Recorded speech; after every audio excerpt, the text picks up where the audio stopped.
What up YouTube, Topaz Yates back with New Music Fridays. First we got Snoop Dogg, The Algorithm. A new Snoop Dogg album, pretty much the life and styles of the washed up. Keep in mind, I will forever respect Snoop. Murder Was the Case is getting a series by 50 Cent. That's gonna be great. Doggy Style molded an entire generation. Paid the Cost to Be the Boss was one of the greatest comeback albums ever, up there with Stillmatic. But sometimes we need to come to the realization when the GOATs don't have the motivation to craft greatness anymore. It doesn't matter if they really need the money in their personal lives, if they are trying to prove a point like the last bunch of Eminem albums, or if they signed to the legendary Def Jam Records. And Def Jam isn't what they used to be either. Minus Bobby Sessions, and I still want to see what Marcus Clay evolves into, but I think the label is lacking in new age rap talent. Honestly, when Snoop Dogg signed on to Def Jam to be the executive, creative, and strategic consultant, I didn't think it would come with an album. I was hoping that he would take his networking ability to help promote and build the artists on his roster. Instead, it seems Snoop Dogg albums are the only way he knows how to promote. Therefore, The Algorithm isn't a true Snoop Dogg album, it is instead what DJ Khaled does,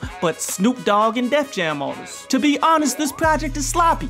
Got 25 songs to showcase talent, or that he has any kind of passion left, and my interest only peaked 15 songs in. Been Through by Hey Dion. Now that was fire. It could use some work, but I still think it's a dope track. Yet how the online audiences work is guaranteed that most people never made it to this track before they rolled out. Jane Hancock has some soulful moments on her 2 songs, but neither actually captured my attention. Nefertiti Ivani, Make It Last, was solid in a Jaine Aiko kind of way, where she isn't the most powerful of voices, but she does just enough to not ruin a well done track. All the rap on this was borderline mediocre. Yes, that includes verses from Method Man, Redman, Fabulous, Dave East, Wiz Khalifa. This would be a waste of time if it wasn't for just a few gems. I would say it was disappointing, but not really. This is pretty much what I come to expect from these types of projects that really need to die off.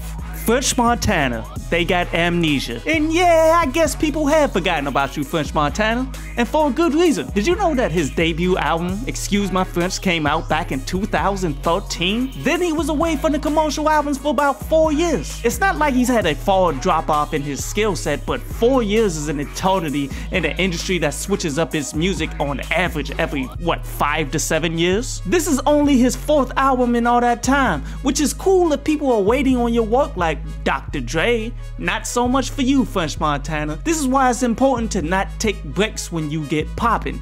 Interest fades, especially if you aren't evolving your sound and promotions as you go. And I'm not saying that this album is bad. I rather enjoyed a bunch of songs, but it isn't really out of the norm of what we expect from French Montana. As he attempts to use notable New York samples to reinvigorate his bass with the F With Me Get a Bag and Handstand, which is a completely unamusing collaboration with Doja Cat and Saweetie that Big Pun probably would have dissed you for. He made his own dry renditions of trap music like Mop Stick featuring Kodak Black of all people, same with Bag Season featuring Little TJ. Honestly, French Montana doesn't translate well with today's music. Instead, he should have evolved as an individual and became the face of new styles, just like Kanye has done. But there were some jams that I did enjoy. Touch the Sky with Rick Ross and John Legend. See that production quality on top of it just being that epic sound that takes me back to the whole Best of the Mac and Cheese series. Didn't Get Far was another throwback joint to the New York style that French Montana does best, featuring Fabulous. And real talk, this song alone was worth the time spent on listening to this entire album. Business was a solid joint as well. Overall, French Montana's classic style, it still goes hard, it's just dated. And the more he tries to incorporate today's music, the worse it becomes. The only way to solve this is to create the music of the future. And I really don't believe French Montana is where the next sound is going to come from. It is what it is, but this project is worth a listen if you do care. Freddie Gibbs, Black Illuminati featuring Jadakiss. This is the track I've been waiting on all day, and I will say it underachieved in my opinion. Not that Gangsta Gibbs isn't delivering that gangster lyricism that I've always wanted. Straight off the poppy, I had to dust him like Christopher Montesanti, a Sopranos reference. They had PTSD for tasting my key. That was a fire punchline. And then the multiple variations of technical wordplay were clinical here. Penthouse in My City, Bob giving me rooftop. Freddie Gibbs is a dope rapper, especially on the technical level, and having the top 5 Dirt Alive featured in on this was just another step in the right direction for his upcoming project. Kiss was trending all throughout the night for his verse. Never let the cops in, they gonna have to ram it.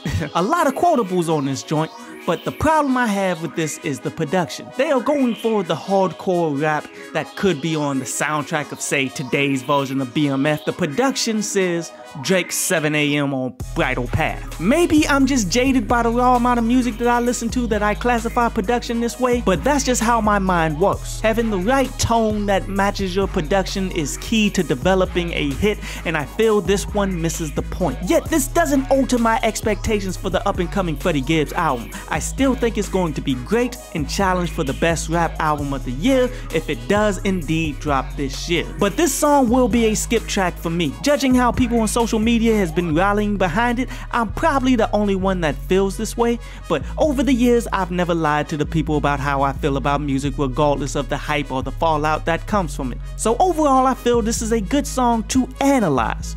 Break down the lyrics and the rhyme schemes displayed because these are two masters of the craft. Use that to help yourself gather a better understanding of how to rap. But leave it at that because this just wasn't the hit that I was hoping it would be.